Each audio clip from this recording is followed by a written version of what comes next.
رسول کریم علیہ السلام کے غلاموں، یہ جو نبی پاک پر درود و سلام ہے نا، یہ جو حضور پر درود و سلام ہے، شیخ مبارک فرماتے ہیں کہ میں حج کرنے کے لیے گیا تو ایک نوجوان کو دیکھا، کوئی ذکر کر رہا تھا، کوئی ذکر کر رہا تھا، پر وہ طواف کے ہر پھیرے میں بھی درود و سلام ہی پڑھ رہا تھا، وہ عرفات میں بھی درود و سلام ہی پڑھ رہا تھا، وہ ہر جگہ درود و سلام پڑھ رہا تھا۔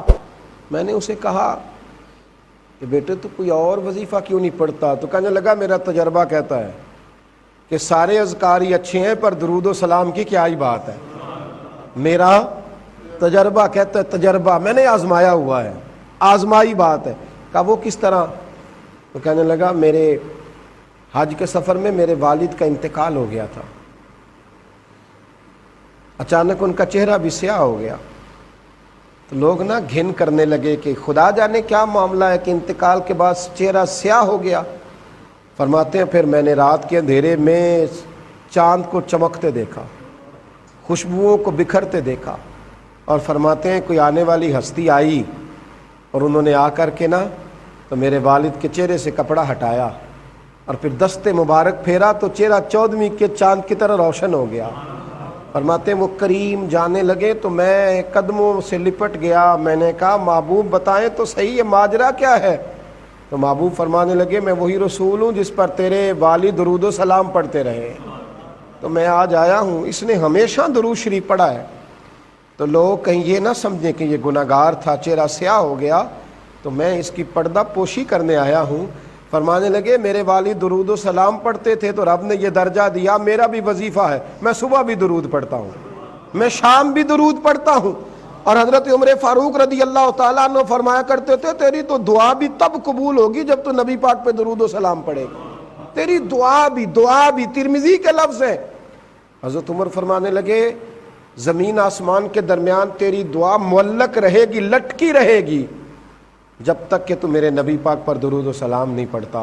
حضور کیا کروں؟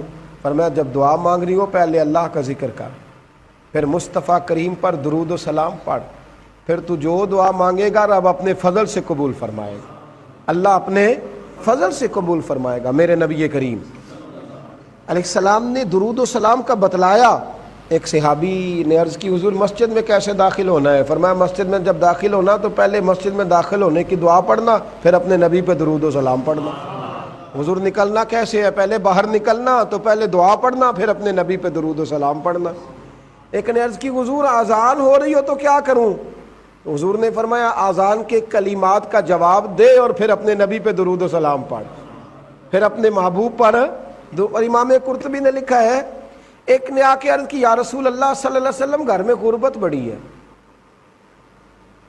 حضور نے فرمایا جب بھی گھر جا نا 3 دفعہ سورہ اخلاص پڑھ اور اپنے گھر والوں کو سلام کہہ، اللہ تیری غربتیں دور کر دے گا۔ عرض کی یا رسول اللہ صلی اللہ علیہ وسلم چھوٹی سی فیملی ہے، کئی دفعہ گھر میں کوئی بھی نہیں ہوتا، پھر کیا کروں؟